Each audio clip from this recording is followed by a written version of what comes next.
2월 17일 금요일 당신의 클래스를 높여드리는 아침 상암동 클래스. 안녕하세요, 이가혁입니다. 안녕하세요, 김하은입니다. 영화 보기 좋은 금요일입니다. 이 본방사수 인증사진 올려주신 두 분 매일 뽑아서 저희가 영화 관람권 2장씩 드리고 있습니다. 어제 당첨되신 분들 자막으로 띄워주세요.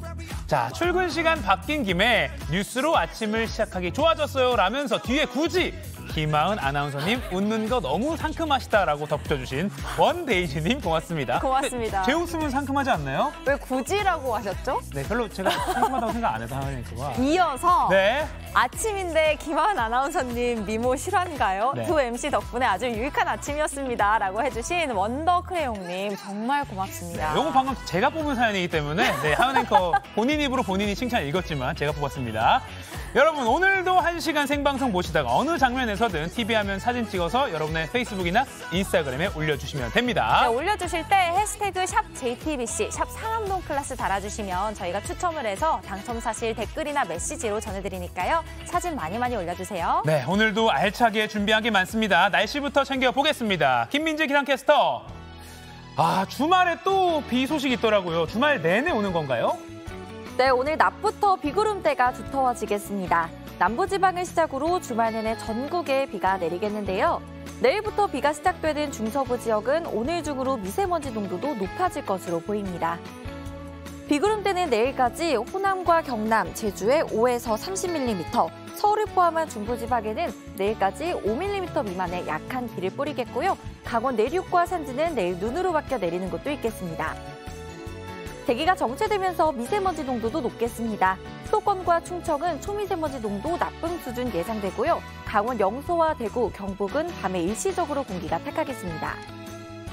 어제는 낮에도 쌀쌀함이 감돌았었죠. 오늘은 서울의 낮 기온이 8도까지 올라 온화하겠고요. 아침까지는 영하권에 머물러 일교차가 10도 안팎으로 크겠습니다. 오늘 전국이 대체로 흐리겠습니다. 내륙을 중심으로 아침까지 가시거리 1km 미만의 안개가 끼겠고 낮에도 미세먼지와 뒤엉켜 연무가 끼는 곳도 있겠습니다. 서울을 제외한 다른 지역들도 아침까지는 기온이 떨어져 있습니다. 현재 서울 영하 1도, 대전 영하 2도에 머물고 있습니다.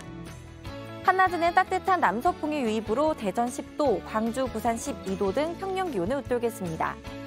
주말 사이 비가 내리고 나면 다음 주 반짝 영하권의 추위가 찾아올 전망입니다. 날씨였습니다. 네, 생방송 상암동 클래스 네이버와 유튜브 JTBC 뉴스 계정에서도 실시간으로 보실 수 있습니다. 금요일 도로 상황 어떤지 알아보겠습니다. 한국도로공사 나와주세요. 네, 하루만 버티면 주말입니다. 평일에 마지막 출근길 상황 살펴보면요. 월요일보다 정체가 1시간 정도 늦게 시작되면서 서울 시내 주요 도로와 고속도로 모두 이제 막 교통량이 증가하고 있습니다. 강변북로 구리 방향으로 방화대교에서 동작대교까지 가는데 45분 이상 필요하겠고요.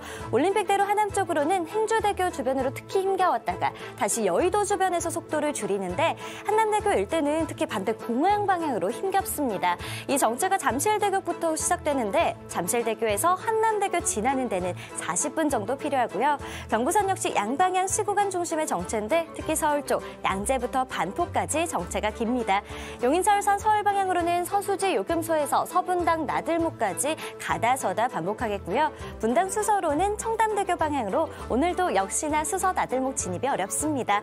서해안고속도로 서울 쪽 일찍분기점부터 서부간선도로 진입까지 어렵습니다. 지금까지 고속도로 교통방송이었습니다. 오늘 준비한 소식입니다. 검찰이 이재명 민주당 대표에 대해 구속영장을 청구했습니다. 사상 첫 야당 대표 영장 청구에 이 대표와 민주당은 강력 반발하고 있습니다. 어제 저녁 경기도 화성 한 국도에서 18중 추돌 사고가 발생해 10명이 다쳤습니다. 대지진 사망자가 4만 2천 명을 넘었습니다. 튀르키예 현지 상황을 알파고 기자와 자세히 알아봅니다. 머니클래스, 빚장 풀린 해외여행 한 푼이라도 더 버는 환전 방법 알려드리고요. 상클 상담소, 내연녀에게 증여한 아파트 때문에 본처가 세금을 낸다? 변호사와 해결해봅니다. 검찰이 어제 민주당 이재명 대표에 대한 구속영장을 청구했습니다. 제1야당 대표에게 검찰이 구속영장을 청구한 건 헌정사상 처음입니다. 5천억 원에 가까운 배임과 뇌물 등의 혐의를 적용했는데요. 먼저 구체적인 혐의 내용을 한민용 기자가 전해드립니다. 검찰은 대장동 개발 비리 의혹과 관련해 이재명 대표가 민간업자들과 공모해 성남시에 총 4,895억 원의 손해를 끼쳤다고 판단했습니다. 유착이 없었다면 1,830억 원이 아닌 전체 개발 이익의 70%인 6,725억 원을 확보했을 거라고 봤습니다. 손해를 끼친 액수가 1차 수사팀이 산정한 것보다 2배 이상 늘었습니다. 또 민간업자들이 대장동으로 7,886억 원, 위례 신도시 개발로 211억 원을 벌어들였는데 이 대표가 정진상 전 실장, 유동규 전 본부장 등과 공모해 개발 정보를 알려줬다고 결론냈습니다. 성남FC 의혹에 대해선 네이버와 두산, 차병원 등으로부터 받은 후원금 133억 5천만 원을 모두 뇌물로 받습니다. 네이버의 돈은 기부단체를 끼워 기부금으로 둔갑시켰다며 범죄 수익 은닉죄를 적용했습니다. 이번 영장 청구서엔 대장동 지분 428억 원을 약속받았다는 혐의가 빠졌습니다. 검찰은 추가 수사를 이어가고 있다고 밝혔습니다. JTBC 한민용입니다. 이재명 대표는 부정행위를 한 적 없고 부정한 돈도 취한 적이 없다고 반박했습니다. 구속영장에 대해서도 가족을 버리고 도망가겠느냐며 영장 청구가 부당하다고 주장했습니다. 이어서 고석승 기자입니다. 이재명 대표는 오후 일정을 전면 취소하고 긴급 최고위원회를 소집했습니다. 먼저 구속영장에 적용된 혐의부터 적극 반박했습니다. 주민 수건 사업을 해결하고 민간에게 넘어갈 과도한 개발 이익의 일부를 성남 시민들에게 되돌려 드린 것입니다. 단 한 점의 부정행위를 한 바가 없고 부정한 돈 단 한 푼 취한 바가 없습니다. 영장 청구 자체가 부당하다고도 주장했습니다. 일거수일투족이 지금처럼 생중계되는 제가 가족을 버리고 도주하겠습니까? 수치스럽기는 했지만 오라면 오라는 대로 검찰의 소환 요구에 응해서 조사에도 성실하게 임했습니다. 그러면서 이 대표는 윤석열 정부를 검사 독재 정권이라고 지칭하며 과거 독재 정권 사례를 끌어오기도 했습니다. 박정희 정권의 김영삼 의원 제명, 전두환 정권의 김대중 내란 음모 조작 사건까지 독재 권력은 진실을 조작하고 정적을 탄압했지만 결국 독재자는 단죄되었고 당 지도부 역시 이 대표를 김대중 전 대통령에 비유하며 검찰의 영장 청구를 비판했습니다. 김대중 대통령이 죄가 있어서 사형 선고를 받았습니까? 명백한 증거도 없이 실력도 없이 법정의 링에 오르겠다는 검찰이 처연합니다. 케어패 당할 것입니다. JTBC 고석승입니다. 화천대유 자산관리 대주주 김만배 씨의 재구속 여부가 이르면 오늘 결정됩니다.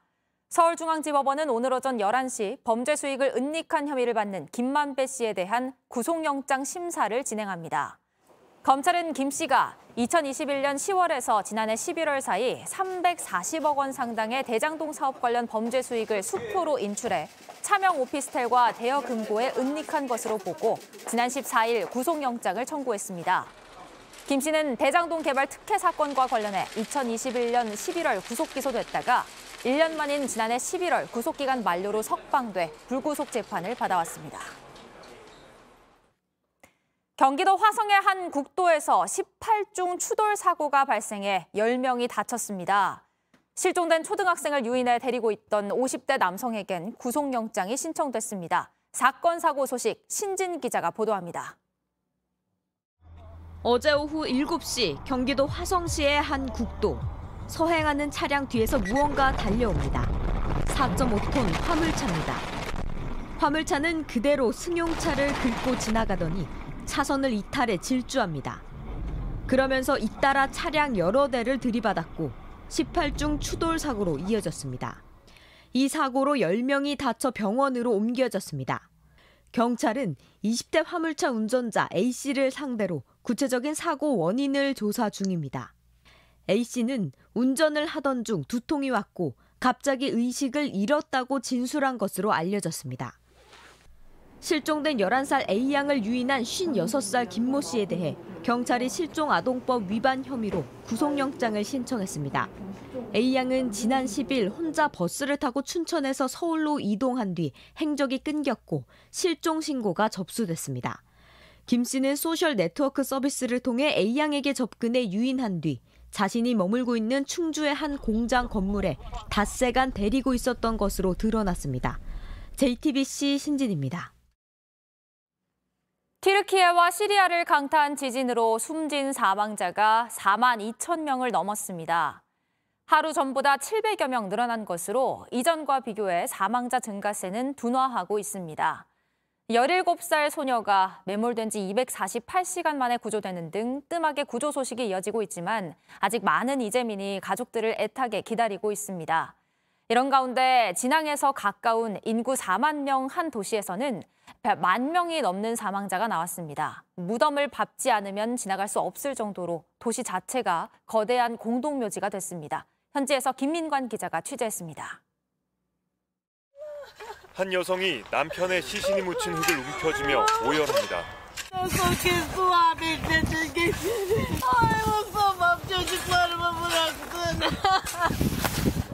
어린 딸은 아직 아빠의 죽음을 이해하지 못합니다.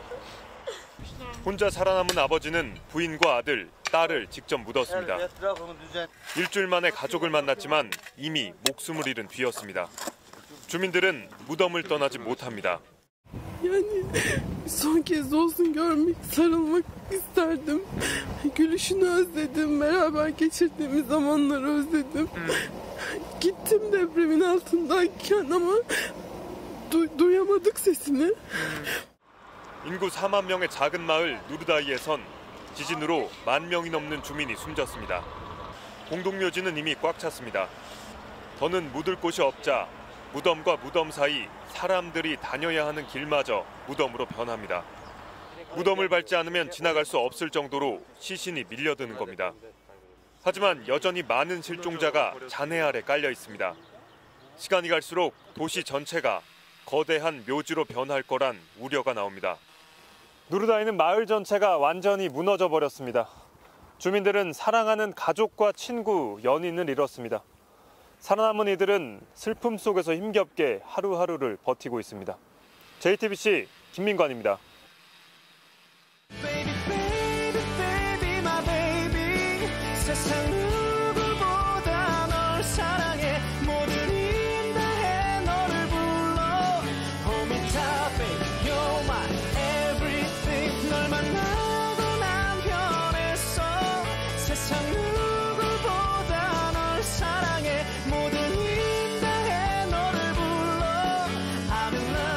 네, 두 분 뽑아서 영화 관람권 드리는 생방송 인증샷 이벤트 계속하고 있습니다. 여러분의 인스타그램이나 페이스북에 이 방송 보시는 장면 샵 JTBC 샵 상암동 플러스 태그 달아서 올려주시면 됩니다. 자, 오늘 도시락 이슈 이도성 기자 나왔습니다. 안녕하세요. 안녕하세요. 굿모닝, 좋은 아침입니다. 네. 이용주 캐스터가 없어서 이용주 캐스터처럼 인사를 했네요.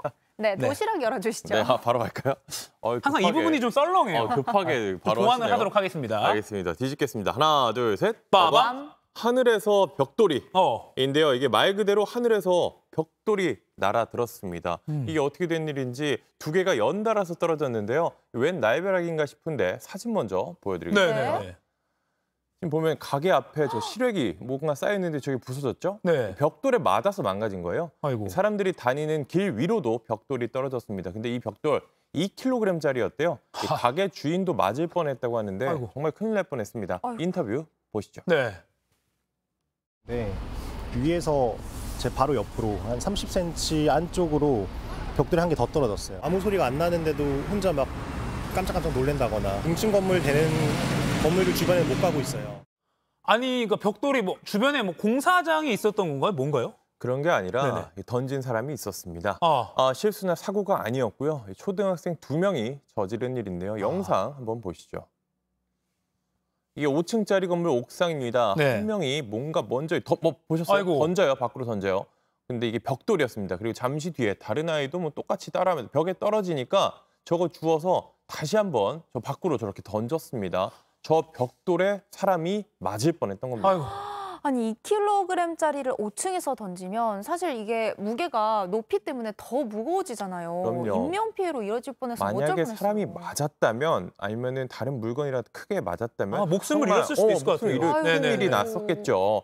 이 신고를 받고 출동한 경찰이 향가 CCTV를 확인하고 같은 건물 체육관에 다니는 이 아이들을 찾아냈습니다. 그런데 아무것도 할 수 있는 게 없었다 그래요. 이 아이들 만으로 10살도 되지 않는 어린아이였기 때문입니다. 이게 형사처벌이 안 되는 나이거든요. 그렇기 때문에 인적 사항만 확인하고는 돌아갔다고 합니다. 그래서 이런 뭐 초등학생들, 뭐 어린 학생들의 이런 사건 사고 가끔 전해드리는데 부모에게는 책임을 물을 수 없나요? 일단 뭐 형사처벌은 할 수 없는 형사 네. 미성년자이기 때문에 형사처벌을 할 수 없지만 이게 민사로는 가능할 수도 있습니다. 이 2달이나 지났지만 부모들이 사과를 하거나 망가진 시래기에 대해 배상을 하고 있지는 않는다고 해요. 이 큰일이 날 뻔한 목격자는 정신적인 충격으로 병원 치료를 받고 있다고 합니다. 그러니까 이런 일이 있으면 하늘만 보게 되고 정말 그 트라우마가 생길 것 같아요. 불안해서 못 다닐 것 같아요. 네, 안 다쳐서 정말 다행입니다. 네, 다음 도시락도 열어주시죠. 네, 두 번째 도시락도 바로 가보겠습니다. 네.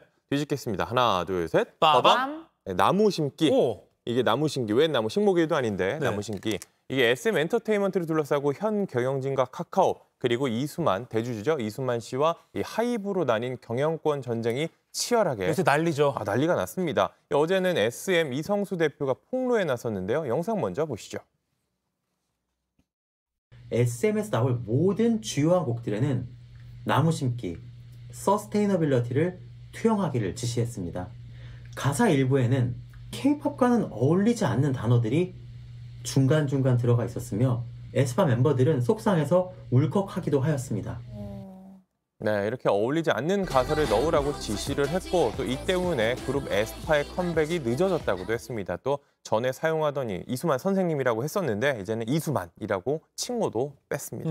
예, SM 아티스트들을 좋아하고 또 팬들이 정말 많잖아요. 다들 안타까워하고 있는데 탈세 의혹도 제기가 됐죠. 네, 맞습니다.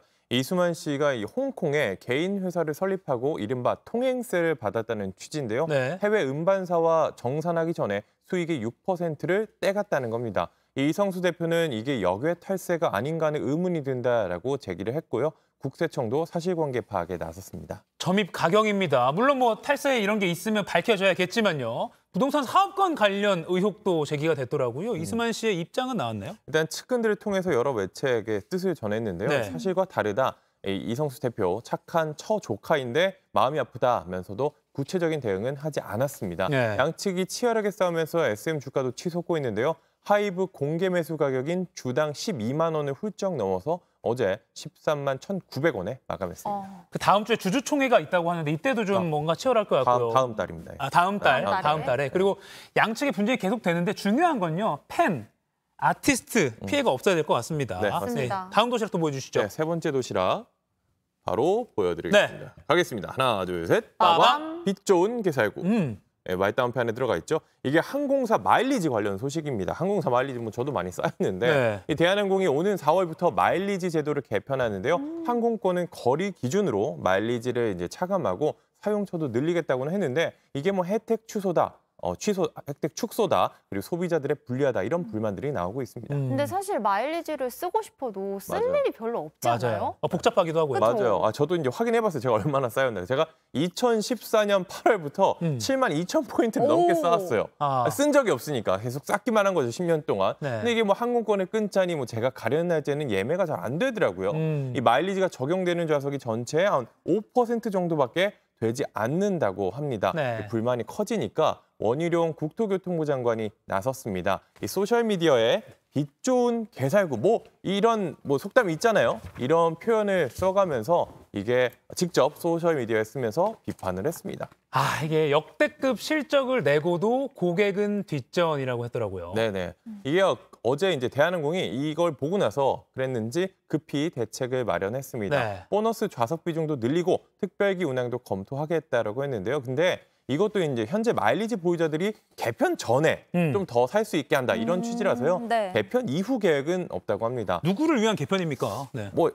대한항공 고객들을 위한 개편이긴 한데 이게 좀 부족하지 않나 저도 그런 생각이 듭니다. 이 공정거래위원회는 개편에 담은 약관이 소비자에게 불리한지 아닌지 이걸 심사하고 있다는데요. 다음 달에 결과가 나온다고 합니다. 정말로 고객을 위한 개편이 됐으면 좋겠습니다. 예. 결론도 좀 지켜봐야 되겠습니다. 잘 들었고 오늘은 월드클래스 특별히 튀르키예 대지진 소식을 집중적으로 다뤄보겠습니다.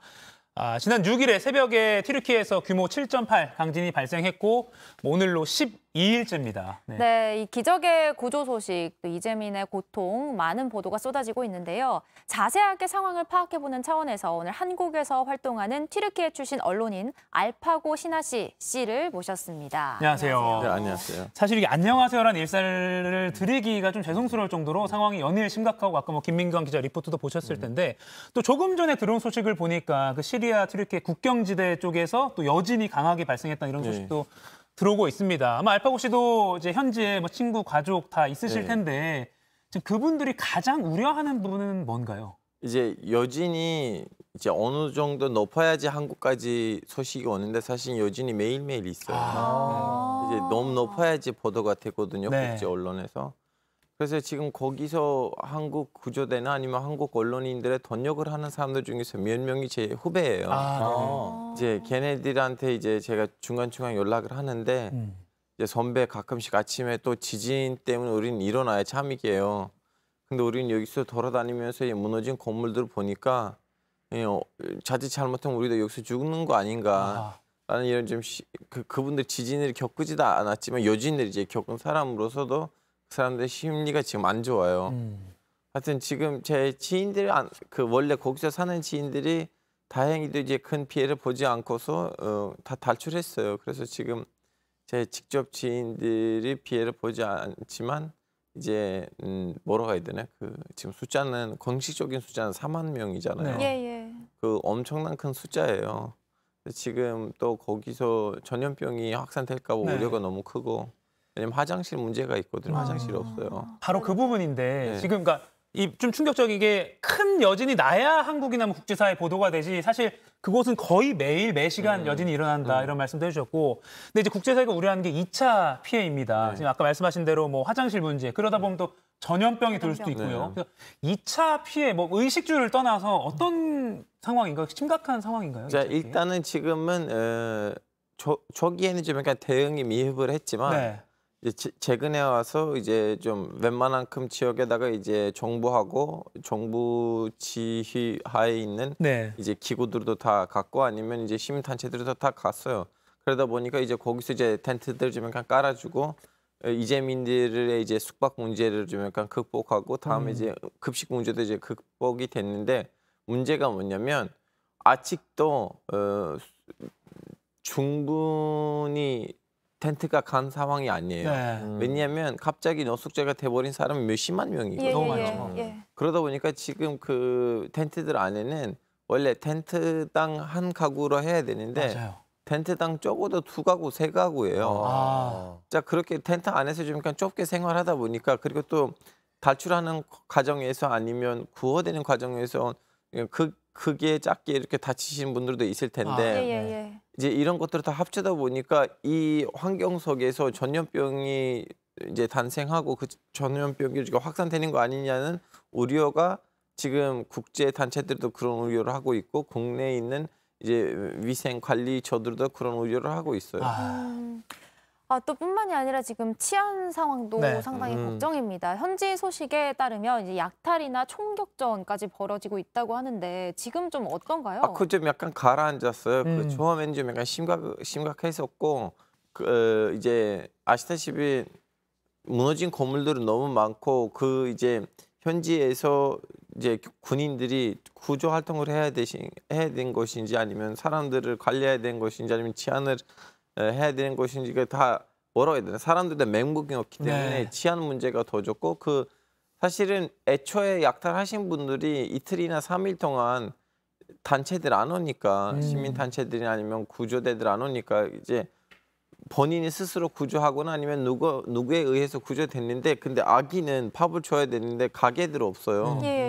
그래서 처음에는 좀 약간 약탈이 인간의 그 기본적인 생존력, 생존 본능으로부터 생겼다가 이제 그것이 이제 벗어되면서 악한 마음을 갖고 있는 사람들도 이 분위기를 이용하고 원래 이제 애초에 이재민들이 가서 그냥 우유 1리터짜리 정도를 이렇게 가지고 갔었는데 그래서 이제 나쁜 마음을 먹는 사람들이 거기에 들어가서 뭐 전자기기도 이제 가지고 가고.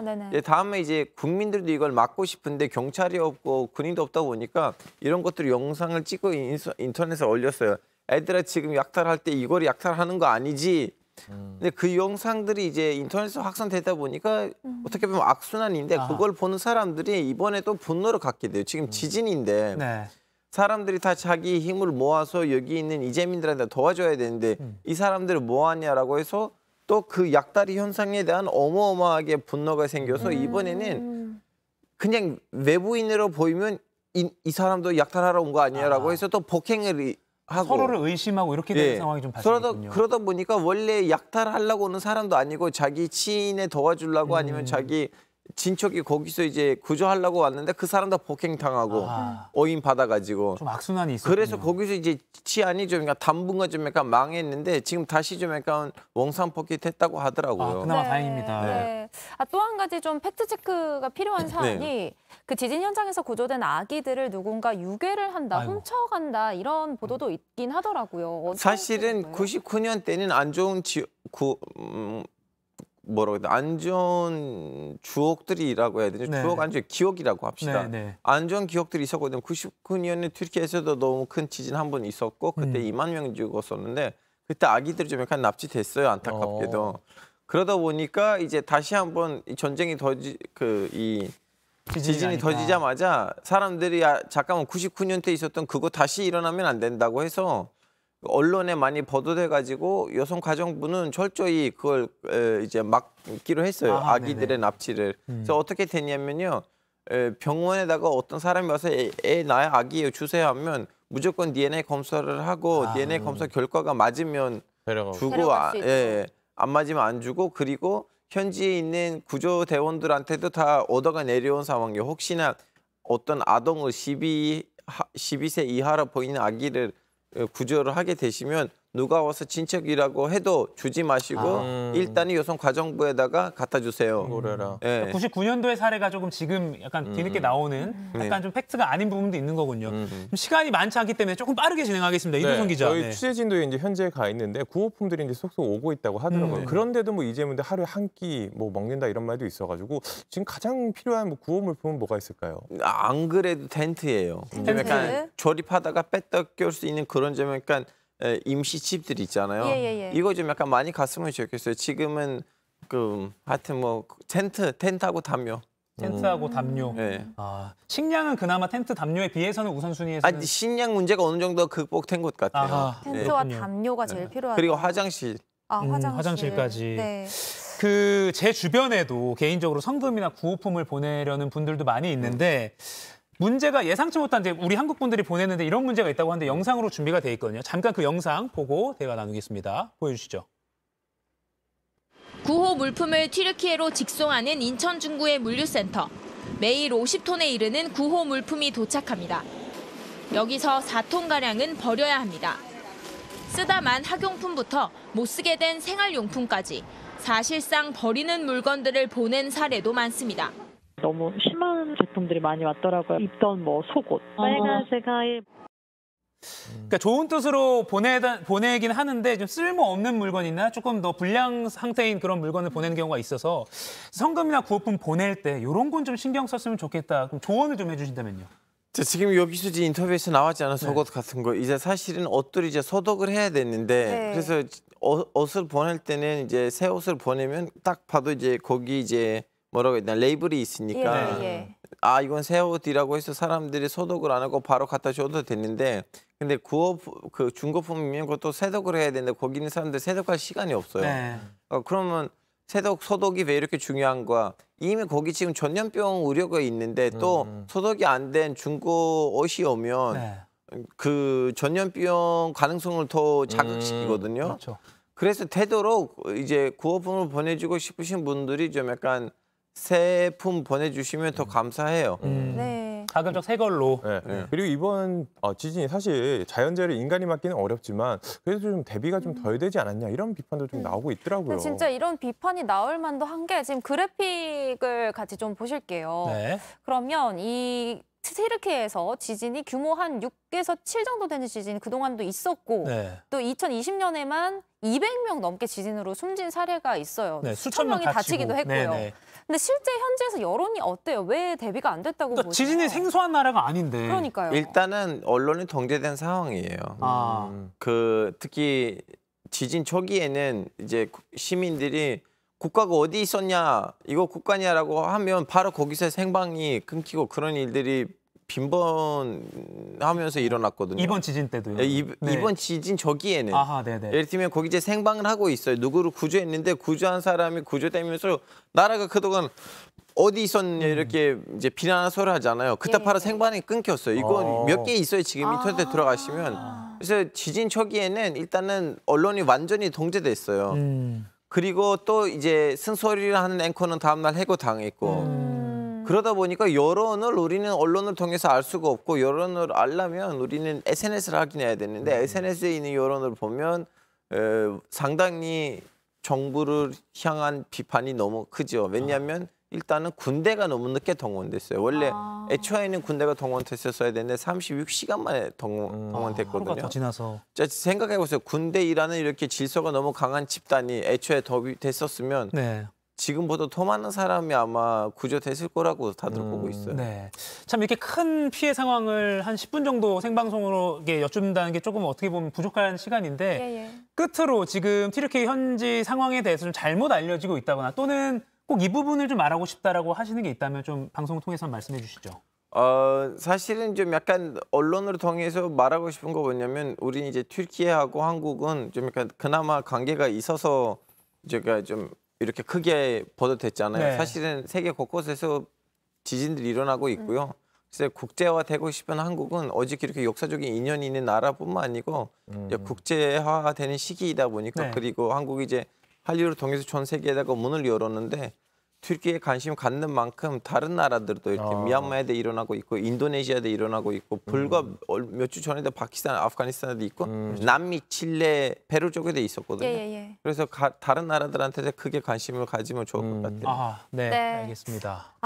대지진 12일째입니다. 튀르키예와 시리아에 더 이상의 큰 피해는 없었으면 좋겠습니다. 오늘 생생한 현지 소식 전해주신 알파고 씨 고맙습니다. 고맙습니다.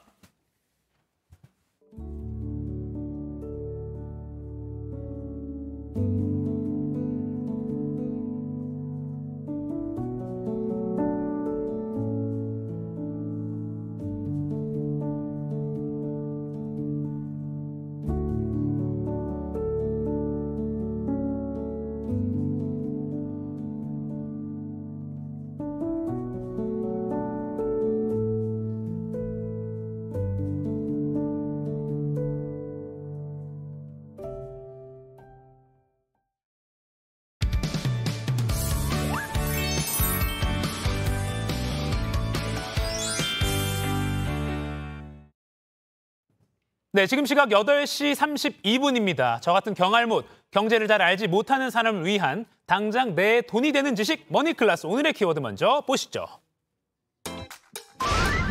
똑똑하게 여행하자. 해외여행 환전 꿀팁. 코로나 때문에 미뤄뒀던 해외여행, 최근 다시 일정 잡는 분들 정말 많아졌습니다. 부럽습니다. 세계 여러 나라가 방역 조치를 풀면서 나중에 가자 하면서 미뤄둔 신혼여행, 가족여행, 회갑기념여행 등등 인천공항 북적북적한데요. 또 지금 봄방학 시기라서 자녀들과 해외여행 한번 가볼까 하는 부모님들도 많고요.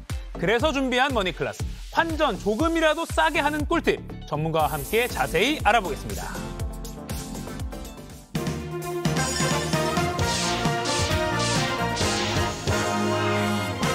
부자 되는 개념 쏙쏙 알려주는 손희의 금융 큐레이터와 이야기 나눠보겠습니다. 안녕하세요. 안녕하세요. 오늘 진짜 돈 벌 수 있는 정보입니다. 근데 환전하려면 이 타이밍이 중요하다고 들었는데 언제 환전을 하면 됩니까?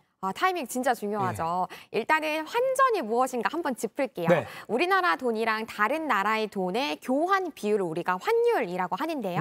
예를 들어서 원달러 환율이 우리 원달러 환율이 1,000원이다라는 거는 우리가 1달러를 사기 위해서 우리나라 돈 1,000원을 줘야 된다라는 된다라는 그렇죠. 얘기고요. 원 유로 환율이 1,300원이다라는 거는 1유로를 사기 위해서 우리나라 돈 1,300원을 줘야 된다라는 얘기가 되겠습니다. 네. 요즘 또 일본 여행을 굉장히 많이 가시더라고요. 그래서 제가 원엔 환율을 기준으로 설명을 한번 드려보도록 하겠습니다. 최근에 우리가 3개월 기준으로 원엔 환율이 가장 낮았을 때가 931.18원이었고요. 3개월 동안에 원엔 환율이 가장 높았을 때가 983.74원이었습니다. 낮았을 때 기준이라고 한다면 우리가 100엔을 사기 위해서 우리 돈 931.18원을 줬어야 했다라는 얘기인 거고요. 표기가 돼 있는 것처럼 환율이 낮았을 때를 잡는 것이 우리가 환전에서 타이밍이 좋다라고 얘기를 할 수가 있는 거겠죠. 그러니까 이거를 어떻게 잡느냐가 이제 문제예요. 맨날 들여다볼 수는 없고. 맞아요. 그래서 우리가 포털 사이트에 사실 환율 혹은 원엔 기준으로 원엔 환율이라고만 검색을 해도 우리가 상승세인지 하락세인지를 아주 간단하게 확인을 해볼 수가 있어요. 또 간편하게 확인하실 수 있는 앱도 하나 추천을 드리고 싶습니다. 마이뱅크라는 앱을 활용을 하시면요. 실시간으로 지금 현재로서 어느 은행이 환율이 좋은지 그리고 환전소 어디 추천할 만한 곳인지 그리고 거리 순이라고 돼 있잖아요. 어디가 가까운데 환율이 좋은지 그리고 수수료가 얼마인지까지도 바로바로 이 앱을 통해서 확인하실 수 있습니다. 좋네요. 그러니까 여행 일정을 잡았다면 이런 걸 조금 들여다보면 좋겠네요. 맞아요. 방금 근데 수수료라고 하셨는데 환전할 때 왜 수수료가 붙고 얼마나 붙는 겁니까? 일단 은행 입장에서는 달러라든지 유로라든지 엔 등의 이 다른 나라의 돈 역시 하나의 상품이라고 볼 수가 있습니다. 그렇기 때문에 이 외화, 다른 나라의 돈을 우리가 사와야 되는 거잖아요. 그래서 구입비가 발생을 하고요. 외국 돈을 들여왔으니까 이걸 보관을 해야 되잖아요. 이런 보관비 등이 발생을 합니다. 그래서 이런 비용에 대해서 고객에게는 수수료로 물게 되는 거죠. 그런데 우리가 수수료라는 것을 들여다보기 위해서 매매 기준율이라는 개념을 좀 봐야 되는데요. 매매 기준율은 외화에서 원가 같은 개념이라고 생각하시면 돼요. 그래서 이 원가를 중심으로 외화를 사고 팔 때 혹은 송금을 보내고 받을 때 등의 가격이 다 다르게 매겨지는 거고요. 제가 매매 기준율, 원엔 기준에서 매매 기준율이 1,000원이라고 가정을 한번 해봤습니다. 자, 이때 우리가 외국 돈, 엔화를 살 때 우리가 1,100원을 주고 산다라고 한다면 이때 기준으로 수수료는 1,000원에서 100원이 붙은 거니까 원엔 기준에서 수수료가 100원이구나라고 생각을 할 수가 있는 거고요. 이때 우리가 은행에서 이 수수료를 100% 다 받지는 않습니다. 보통 우리가 환율 우대를 받는다라고 얘기를 하잖아요. 그래서 어디가 더 환율 우대가 좋은가 이런 얘기도 우리가 되게 많이 하는데요. 그리고 우리가 이제 환율 우대를 전혀 받지 않는다면 우리가 100원을 다 내야 되는 1,100원을 사게 되는 거고요. 그리고 우대를 90%를 받게 된다면 90원을 깎아준다는 거니까 1,010원만 내면 되는 거고요. 우대를 100% 받는다면 수수료를 아예 내지 않아도 된다는 거니까 1,000원만 내면 되는 거죠. 그러니까 이게 중요합니다. 그러니까 우대를 어떻게 받을 수 있어요? 저 우대 받고 싶은데. 일단은 우리가 환전한다라고 생각을 하면은 보통은 은행의 영업점을 찾아가는 걸 가장 먼저 떠올리시잖아요. 그래서 조금이라도 환율 우대를 받기 위해서 통장을 갖고 있다거나 신용카드를 갖고 있다고 하는 그런 주거래 은행을 찾게 되시는데요. 하지만 더 좋은 방법이 있습니다. 우리 지금 앉은 자리에서 바로 은행의 앱을 켜게 되면은 최대 90%까지 환율 우대를 받으실 수 있으세요. 현재 기준으로도 5대 시중은행에서 환율 우대를 최대 90%까지 해주는데요. 보통 달러는 90%까지 그리고 유로화와 엔화는 80%까지 해주는 것이 일반적입니다. 로그인을 하네 안 하네에 따라서도 또 이게 달라지네요. 고객인 걸 확인해야 되는 거니까요. 아무튼 점포를 방문한 것보다는 앱을 써라. 맞습니다. 알겠습니다. 그리고 그 외의 통화는 보통은 환율 우대가 30% 정도까지 되는데요. 이렇게까지 차이가 많이 나기 때문에 실시간으로 환전해줄 때 우대 금액 최저는 얼마인지, 최대는 얼마인지 꼭 체크를 해주시는 게 좋고요. 또 은행연합회에 외환 길잡이를 들어가 보시면 우리가 이게 실시간으로 어디 은행이 또 우대율이 좋은지를 확인하실 수가 있어요. 특히나 제가 기타 통화, 그 외의 통화는 우대가 30% 정도까지 된다라고 말씀을 드렸잖아요. 예를 들어서 태국의 바트를 기준으로 본다면요. 지금 우대율이 굉장히 차이가 많이 납니다. 그러네요. 40%, 60%, 35%, 30% 차이가 굉장히 많이 나기 때문에 무조건적으로 주거래 은행을 찾아가시기보다는 은행연합회에 외환길잡이 들어가 보시고 어디 은행이 유리한지 꼭 비교를 해보시면 좋을 것 같아요. 야, 이거 중요한 정보네. 은행연합회 홈페이지 가면 이렇게 외환길잡이라고 해서 다른 은행 이렇게 다 비교를 해준다. 네. 이걸 확인하면 좋겠네요. 맞습니다. 무조건 주거래은행 따질 필요 없이 요 한번 비교를 하는 이 표를 한번 확인하면 좋겠습니다. 자, 그리고 요새 좀 잘 안다는 분들은 어떤 카드를 가져간다고 해요. 그 카드가 뭔가요? 맞아요. 여행객 사이에서 필수템으로 꼽히는 게 바로 외화 충전 선불 카드입니다. 선불 카드라는 거는 미리 돈을 냈다라는 거잖아요. 네. 트래블페이 카드가 가장 유명한데요. 트래블 월렛이라는 앱을 활용해가지고 외화를 환율이 좋을 때 미리 충전을 해두고 이 카드를 가지고 외국 여행을 떠나는 겁니다. 그래서 이 카드의 장점은 삼무라고 표현을 할 수 있을 것 같은데요. 세 가지가 없다. 네, 맞습니다. 3대 주요 통화에 대해서 환전 수수료가 없고요. 그리고 비자 브랜드에 대한 수수료 없습니다. 그리고 마지막으로 우리가 외화를 인출할 때도 있잖아요. 그러니까 $500 이하로 월당 인출을 할 때에는 출금 수수료 역시 없기 때문에 많이들 활용을 하고 계시고요. 다만 주의할 건 우리가 여행을 하다 보면 잔액이 남을 수 있잖아요. 네네. 물론 한국 돈으로 다시 바꾸는 환전도 가능하지만 이때 또 이중으로 수수료가 들 수 있기 때문에 사용한 만큼만 환전을 하는 게 좋겠습니다. 사용할 만큼만 환전하라. 네. 이게 또 카드 복제 이런 거에서 좀 위험해서 벗어날 수 있다고 또 선언하는 분들도 있더라고요. 맞습니다. 자, 마지막으로요. 여행하고 나서 돌아올 때 주머니에 짤랑짤랑이 동전 처치하기가 좀 곤란한데 요거 좀 환전할 수 있는 거 좀 간단하게 좀 설명해 주시죠. 네, 동전 같은 경우에는 환전을 할 때 손품도 많이 팔아야 되고 맞아요. 발품도 많이 팔아야 됩니다. 근데 이 정보 역시 은행연합회에서 좀 손쉽게 확인을 해볼 수 있는 부분이에요. 은행연합회에 들어가 보시면 네. 어느 은행에서 어느 동전을 환전할 수 있는지를 확인을 할 수가 있습니다.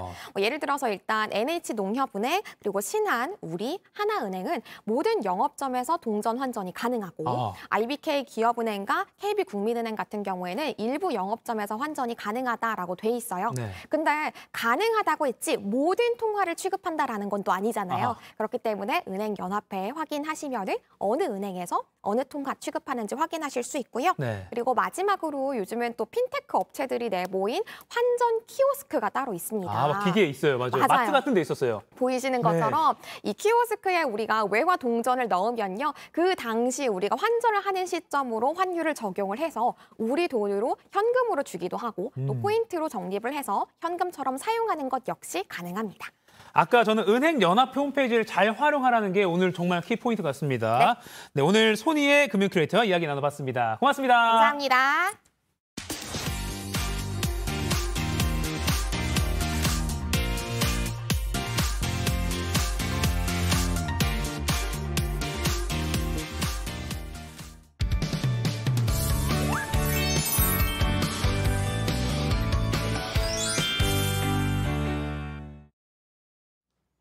상클 라이프, 오늘은 상클 상담소 시간 준비했습니다. 네. 일상에서 벌어지는 다양한 고민거리와 갈등, 또 분쟁, 저희가 귀 기울여서 들어드리고 법률적인 해결책까지 함께 찾아보겠습니다. 네, 그럼 오늘 함께 해주실 해결사 정인국 변호사님 모셨습니다. 안녕하세요. 네, 안녕하세요. 정인국 변호사입니다. 아, 네. 오늘 어떤 이야기를 나눠볼 건가요? 예, 사랑과 전쟁 비슷한 사례인데요. 사례 한번 들어보시고 나서 제가 그럼 설명해드리도록 하겠습니다. 사랑과 전쟁. 네, 좋습니다. 네, 기대가 되시죠? 실제 사례를 바탕으로 개인정보나 일부 내용은 각색을 미리 한 내용이라는 점 짚어드립니다. 네, 아침 드라마급 연기 시청자 여러분도 함께 잘 들어주시고요. 유튜브로 시청하신 분들은 댓글로 의견도 달아주시면 됩니다. 자, 제가 아들이고요. 하은 앵커가 엄마고 우리 변호사님이 세무서 직원 역할을 잠깐 해주시겠습니다. 네. 자, 시작합니다. 저희 아버지는 간암으로 투병하시다 1년 전에 돌아가셨어요. 그런데 아버지 기일에 집으로 이런 게 날아왔습니다. 가요가 세무서에서 뭐가 왔다? 이게 뭐냐? 상속세 납세고지서? 에? 상속세요? 이게 또 얼마야? 일시, 백, 천만, 억, 1억! 아니 우리 상속세 다 해결된 거 아니었어요? 그러니까 네 아빠가 남긴 이 집이랑 예금, 이 상속세 다 냈는데 뭐가 더 남았다는 거지? 뭐가 잘못된 건가 싶어서 어머니와 함께 곧장 세무서를 찾아갔습니다. 아, 저희 상속세를 내라는 고지서가 왔어요. 뭐 오류가 있는 것 같은데. 혹시 박내연 씨란 분 누구세요? 박내연이요? 처음 듣는 이름인데. 아버님이 그분한테 아파트 증여했어요. 그 부분도 상속세 내야 돼요. 저흰 모르는 사람이에요. 아니 누군데 남편이 그 사람한테 아파트를 줘요? 변호사님 연기력 좋네요. 알고 보니 박내연이라는 사람은 아버지의 내연녀였어요. 저희 몰래 오랜 기간 만난 사이였더군요. 아버지가 그 여자에게 10억 원짜리 아파트까지 사줬던 거고요. 기가 막혀 죽겠다, 야. 네 아빠가 죽어서도 이렇게 뒤통수를 치는구나. 바람핀 것도 모자라서 그 여자한테 아파트도 사주고 이젠 세금도 나보고 내라고? 아이고. 갑자기 우리 가족에게 닥친 청천벽력 같은 소식. 정인국 변호사님 도와주세요. 네, 제가 도와드리겠습니다. 내연녀에게 증여한 아파트 세금 본처가 내야 하나요? 와. 야, 이게 뭐 웬 날벼락입니까? 그러니까 까맣게 몰랐던 그 내연녀의 등장, 이것도 충격적인데 어떻게 이런 일이 있습니까? 남편이 살아생전에 내연녀한테 아파트를 10억 원 정도 증여를 했거든요. 네. 돌아가시기 5년 전에 제3자에게 증여한 재산 같은 경우는요. 상속 재산에 다시 한번 포함됩니다. 포함돼서 세금을 한 번 더 내야 돼요. 이게 좀 믿기 어려운 일일 수도 있는데요. 실제로 종종 발생하는 사례입니다. 종종 있다. 돌아가시 5년 전에. 근데 아까 사연에서 가족들한테 남긴 재산에 대한 상속세 이미 다 해결을 했다라고 이 엄마가 이야기를 했잖아요. 어떻게 된 거죠? 예, 그 배경 설명 드리면요. 네. 그 남편분이 대기업 임원이었는데 그 본인이 그 아파트 한 20억 정도 있었고요.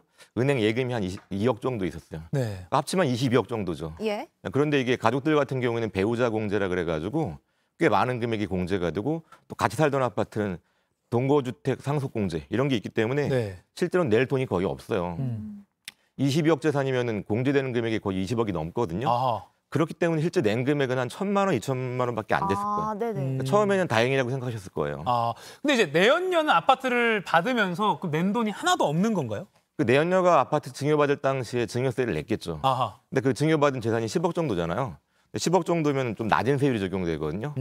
대략 한 2억 정도를 냈을 텐데 그 상황 보니까 아마 이마저도 그 남편이 모아준 돈 가지고 냈거나 남편이 대신 내줬을 것 같습니다. 자, 그렇게 해서 남편이 사망하고 근데 왜 추가 세금이 이 아파트 증여받은 내연녀가 아니라 본부인에게 나온 건가요? 그러게요. 네, 뭐 아까 말씀드렸다시피 그 돌아가시기 전 5년 전에 네. 제3자한테 증여한 재산은 상속재산에 포함되거든요. 네. 근데 지금 가족이 받은 게 22억이죠. 네.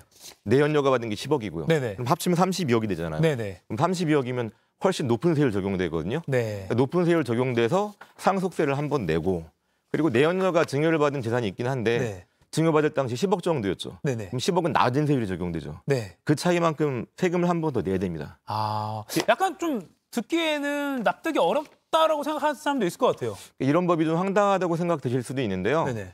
그 돈 많으신 분들이 돌아가시기 전에 제3자한테 명의 빌려서 재산 빼돌려서 조금씩 빼돌려서 낮은 세율 적용받아가지고 세금을 줄이려는 그런 의도가 많거든요.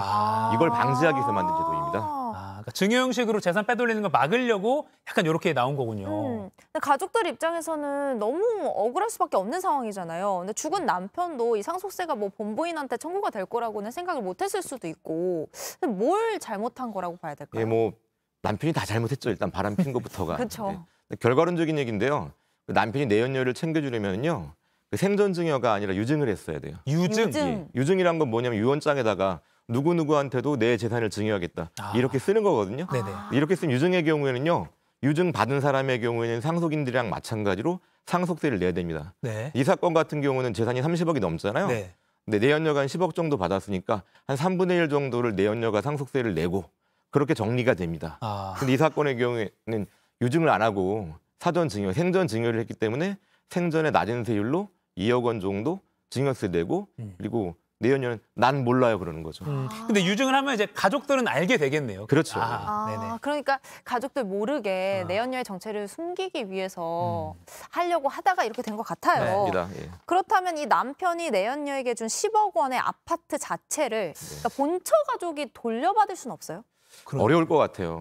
이게 남편 명의 재산이었고 또 그리고 부인이나 가족은 그런 재산이 있는 줄도 몰랐거든요. 네. 남편 명의 재산이기 때문에 남편 단독 소유로 보여주고요. 이런 경우에는 그 소유권자 의사가 제일 중요하기 때문에 돌려받기 어렵습니다. 그러니까 이제 세금 문제는 세금 문제인데 준 건 또 준 거다 이렇게 쉽게 말하면 그런 건데 왜 근데 빚도 상속을 포기하는 경우가 있잖아요. 그럼 10억 원 상속세, 10억 원 아파트에 대한 그 상속세 이거는 포기는 못 하는 건가요? 이게 상속을 포기하려면요. 부분 포기는 안 되고 전부 포기를 해야 돼요. 그러니까 가족 입장에서 예금이랑 그다음에 아파트까지 다 포기했으면 모르는데 일단 받았지 않습니까? 상속 받았기 때문에 세금만 포기할 수는 없습니다. 그러니까 이걸 떨쳐내려면 다른 받은 거 다 떨쳐내야 된다.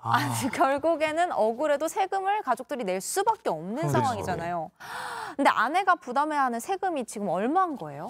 결과적으로 보니까 1억 정도 추가 부담했다 그러더라고요. 네. 아까 간단히 말씀드렸지만 가족들이 받은 상속재산이 22억. 네. 그리고 내연료가 받은 거 10억. 합치면 30억이 넘어가 버리죠. 네. 아까 공제되는 금액이 한 20억 정도 되거든요. 예. 네. 그래도 한 12억 정도가 남잖아요. 네. 여기다가 세율 적용되고 그러니까 좀 높은 세율이 적용돼요. 그런데 내연료가 이미 2억 원 정도 냈으니까 2억 원 낸 건 또 빼줍니다. 그러니까 3억 원 정도가 부과되는데 내연료가 2억 원 정도 냈으니까 나머지 1억 원 추가적으로 가족들이 부담하는 거죠. 지금 표가 나오고 있는데 여기서 어디에 걸리게 되는 거죠? 예, 그 내연료가 처음에 증여받을 당시에는요 30% 세율 그리고 중간 그리고 그 해당 그 재산이 상속 재산이 합쳐졌으니까요. 네. 합쳐지고 나서는 40% 세율. 그 세율 차이가 10% 발생하잖아요. 그것만큼 추가로 내야 되는 겁니다. 그렇군요. 금액이 어쨌든 더 커진 거기 때문에 세율이 저만큼 커지면 아무래도 타격이 있긴 할 것 맞습니다. 같아요. 예. 자, 그러면 지금 이 남은 가족분들이 구제를 받을 수 있는 방법은 없나요? 일단 뭐 내연료한테요. 우리가 상관료 소송이라고 들어보셨잖아요. 상관료 소송. 예, 제기해가지고 소송 제기해서 정신적 손해배상을 받을 수 있는데 이게 금액이 크지가 않아요. 제가 그동안 보니까 대략 그 2천, 3천만 원 이상 넘어가는 경우가 거의 없더라고요. 그리고 뭐 또 하나 생각할 수 있는 게 연부연납이라는 게 있거든요. 연부연납. 예. 세금을 할부로 납부한다고 생각하시면 돼요. 예. 옛날엔 세금 납부할 때 5년 동안 할부로 납부할 수 있었는데 작년에 법이 바뀌어서 지금은 10년 동안 할부로 납부할 수 있거든요. 물론 한 번에 그러니까 10년 동안 납부하는 거고 그러니까 처음에 내고 그다음에 11분의 1 해가지고 10년 동안 쪼개서 납부한다. 이렇게 생각하시면 됩니다. 그러니까 그나마 구제받을 수 있는 방법이라는 건 이런 식으로 뭐 부담을 줄이는, 그러니까 내는 부담을 조금씩 나눠내게 해주는 정도겠네요. 그렇죠. 네, 그렇군요. 바람 피는 게 제일 잘못된 거예요, 근본적으로. 그렇죠, 네. 그렇죠. 그리고 아까 유증 얘기 이런 얘기 해주셨는데 유언장 뭐 어떻게 써야 되는지 이런 것도 저희가 본방송 말고 또 이 본방송 끝나면 유튜브에서 상클 2교시에서 더욱 재밌는 이야기 우리 정인국 변호사님과 더 나눠보겠습니다. 네. 변호사님 잠시만 더 기다려 주십시오. 네, 고맙습니다. 감사합니다.